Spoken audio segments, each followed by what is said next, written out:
Hello everyone, हमने अपनी last video में डिस्कस किया था चैप्टर 6 जिसमें हम अपना चैप्टर 6 कंप्लीट कर चुके थे।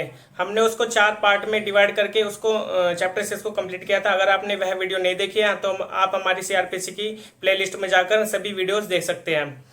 तो आज हम स्टार्ट करेंगे चैप्टर 7। चैप्टर 7 किस बारे में बात करता है, मतलब कि कोर्ट कंपेल कर सकती है किसी भी पर्सन को कोई भी डॉक्यूमेंट या अदर थिंग्स प्रोड्यूस करने के लिए कोर्ट में, तो वो कंपेल कर सकती है सम्मन भेजकर। तो चलिए स्टार्ट करते हैं। इसमें क्या प्रोसीजर है। इसमें 4 पार्ट है। 4 पार्ट में यह चैप्टर 7 डिवाइड किया हुआ है। ए पार्ट में बताया गया है कि किसी पर्सन को सम्मन भेजना ताकि वो कोर्ट में डॉक्यूमेंट प्रोड्यूस कर सके या फिर कोई अदर थिंग्स। और जो बी पार्ट है, बी पार्ट में सर्च वारंट से रिलेटेड बात की गई है। जिस तरह से हमने चैप्टर 6 में अरेस्ट ऑफ वारंट को पढ़ा था, लेकिन अरेस्ट ऑफ वारंट और सर्च ऑफ वारंट अलग अलग होते हैं। सर्च ऑफ वारंट में प्रॉपर्टी में जाकर सर्च करना या किसी चीज के बारे में सर्च करना, तो warrant search of warrant court से लिया जाता है। उसमें कोई किसी पुलिस ऑफिसर को डायरेक्शन दी जाती है कि वो सर्च करे किसी अक्यूज्ड से रिलेटेड जो भी डॉक्यूमेंट है या कोई अदर थिंग्स है। और सी पार्ट है। इसमें C parts other general provisions के बारे में डिस्कस करता है, जिसमें general provision relating to search है, ये सी पार्ट में आता है। और डी पार्ट मिसलेनियस। इसमें ये 4 पार्ट हो जाते हैं। तो आज हम ए पार्ट को डिस्कस करेंगे, जिसमें बताया गया है कि ए पार्ट में कि सम्मन भेजना ताकि वो कोई डॉक्यूमेंट प्रोड्यूस कर सके या जो अदर थिंग्स है। तो चलिए स्टार्ट करते हैं। इसका जो ए पार्ट है, ए पार्ट में 91 और 92 सेक्शन आते हैं। 91 सेक्शन डिस्कस करते हैं। 91 सेक्शन में क्या बताया गया है। सम्मन्स टू प्रोड्यूस डॉक्यूमेंट और अदर थिंग्स। किसी पर्सन को कोई भी सम्मन भेजना, किसी पर्सन को सम्मन भेजकर उससे कोई डॉक्यूमेंट या अदर थिंग्स है उसको प्रोड्यूस कराने के लिए कंपेल करना बाय द कोर्ट। इसका फर्स्ट जो क्लोज है, इसमें क्या बात की गई है। वेन एवर एनी कोर्ट और any officer in charge of A police station, officer in charge of A police station जो एसएचओ है, उसको ये लगता है कि किसी डॉक्यूमेंट या अदर थिंग्स है उसको प्रोड्यूस कराना है उसको अपने पास है। For the things is necessary और desirable for the purpose of any investigation, inquiry और ट्रायल और अदर थिंग्स, ताकि वो किस पर्पस के लिए उसको प्रोड्यूस कराना चाहता है जो ऑफिसर है और जो कोर्ट है, वो उस डॉक्यूमेंट को और जो अदर थिंग्स है उसको क्यों प्रोड्यूस कराना चाहती हैं, ताकि वो उसमें इंक्वायरी कर सके और जो इन्वेस्टिगेशन है उसमें उसको हेल्प मिले, और जो ट्रायल है और जो अदर प्रोसीडिंग होती है उससे रिलेटेड उस डॉक्यूमेंट को वो प्रोड्यूस कराना चाहती है। अंडर दिस कोड बाय और बिफोर सच वारंट और ऑफिसर, मतलब कि ताकि वो कोर्ट और जो ऑफिसर है उसके सामने पेश किया जाए।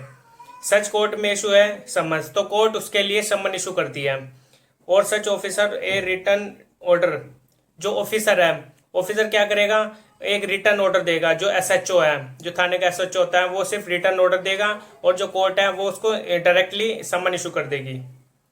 To the person involve possession और पावर सच डॉक्यूमेंट और thing is believe to be, जिस पर्सन के अंडर वो जो डॉक्यूमेंट है उसके पोजेशन में है और जो उसके पास ही, मतलब कि उसी के पास डॉक्यूमेंट्स और जो अदर थिंग्स है उसके पास ही वो पावर है, उस पर्सन को वो सम्मन इशू करेगी। और जो ऑर्डर होता है, रिटर्न ऑर्डर जो बाय द एसएचओ दिया जाता है, requiring him to attend and produce it, document जो अदर थिंग्स है उसको प्रोड्यूस कराने के लिए कोर्ट के सामने या जो ऑफिसर उसके सामने, और to produce it at the time and place stated in the summons और ऑर्डर, जो सम्मन और जो ऑर्डर है उसमें जो टाइम और प्लेस स्पेसिफाई किया हुआ है उसके अकॉर्डिंग उसको पेश किया जाएगा, जो डॉक्यूमेंट और जो अदर थिंग्स है। फर्स्ट क्लोज में सिर्फ यही था। अब हम आते हैं सेकंड क्लोज। सेकंड क्लोज में बात की गई, any person required under this section merely to produce a document और other things shall be deemed to have complied with the requisition, मतलब कि इसमें ये बात की गई है जिस पर्सन को सम्मन और जो रिटर्न ऑर्डर दिया गया है कोई डॉक्यूमेंट और जो अदर थिंग्स है उसको प्रोड्यूस कराने के लिए, उस पर्सन को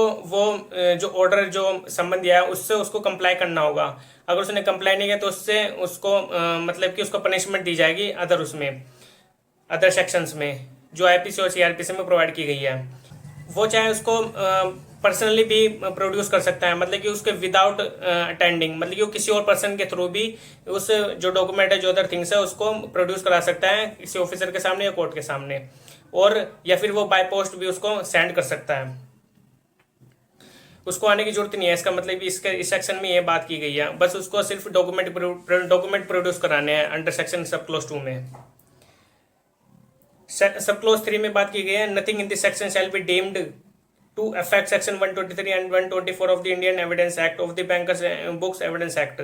जो इसका थर्ड क्लोज है, थर्ड क्लोज में बात की गई है, इसमें जो सब क्लोज ए है इसमें 123 और जो 124 है एविडेंस एक्ट का, उसके अकॉर्डिंग उसको कंपेल नहीं किया जाएगा कि वो जो डॉक्यूमेंट है स्टेट से रिलेटेड, जो कॉन्फिडेंशियल जो कम्युनिकेशन होती है स्टेट्स के बीच में, उससे रिलेटेड कोई डॉक्यूमेंट प्रोड्यूस करे, जो अंडर सेक्शन 123 और द 124 इंडियन एविडेंस एक्ट में प्रोवाइड की गई है।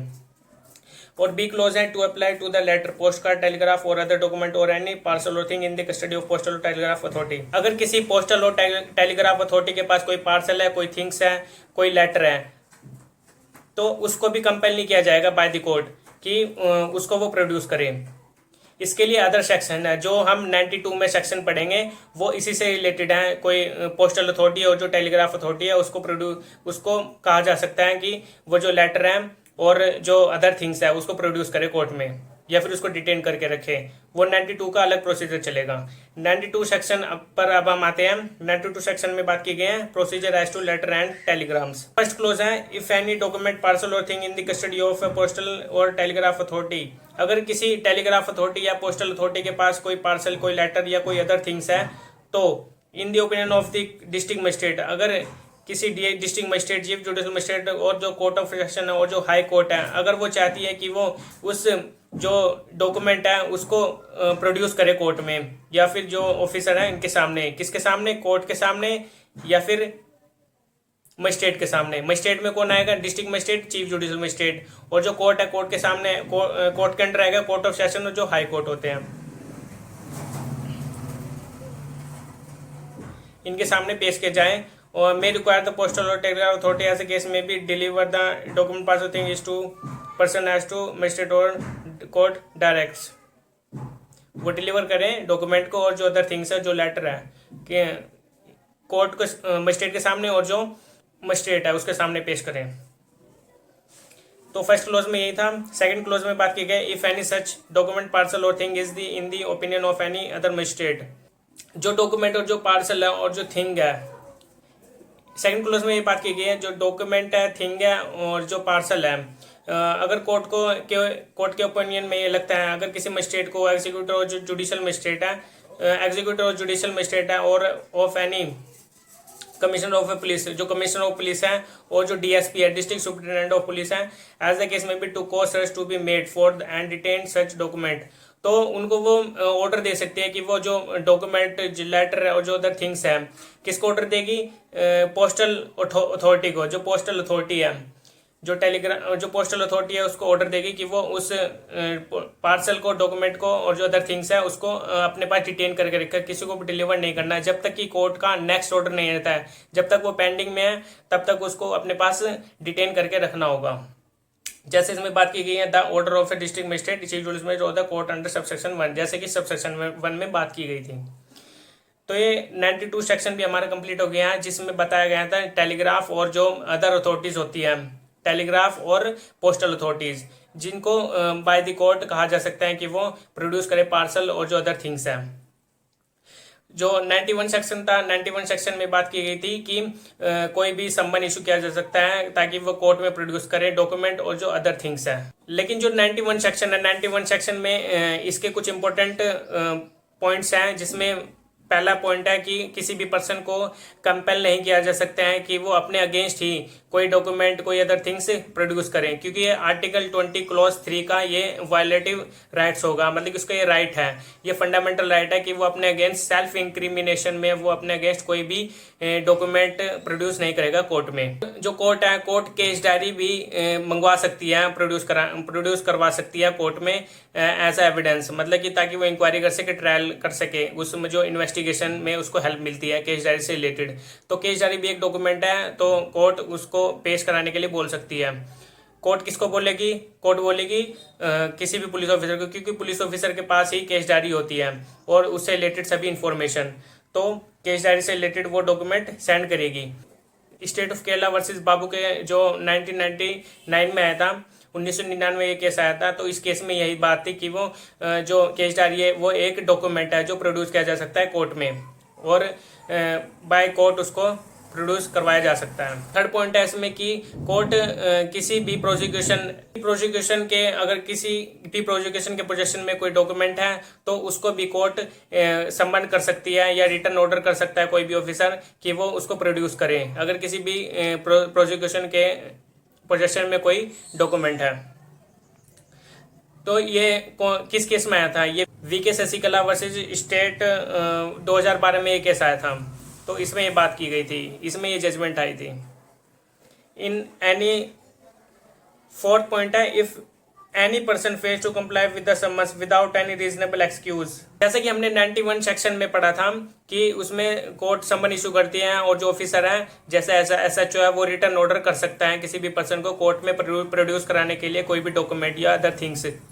उसको कंप्लाई नहीं करता है जो ऑर्डर किया गया है तो court without any reasonable excuse, अगर वो उसको कंप्लाई नहीं करता है, फेल हो जाता है, तो कोर्ट उसको पनिशमेंट सुनाएगी। किसके अंडर? सीआरपीसी के सेक्शन 349 और जो आईपीसी का सेक्शन है 175 के अंडर उसको पनिशमेंट दी जाएगी।